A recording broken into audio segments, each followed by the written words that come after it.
one time, there were around 1,500 aliens living on the planet. Most of them right here in Manhattan.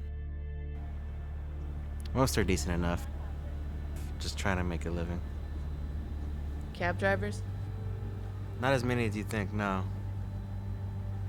And humans, for the most part, don't have a clue. Don't want or need it. They think they got a good beat on things. Why the big secret? People are smart. Can handle it. A person is smart.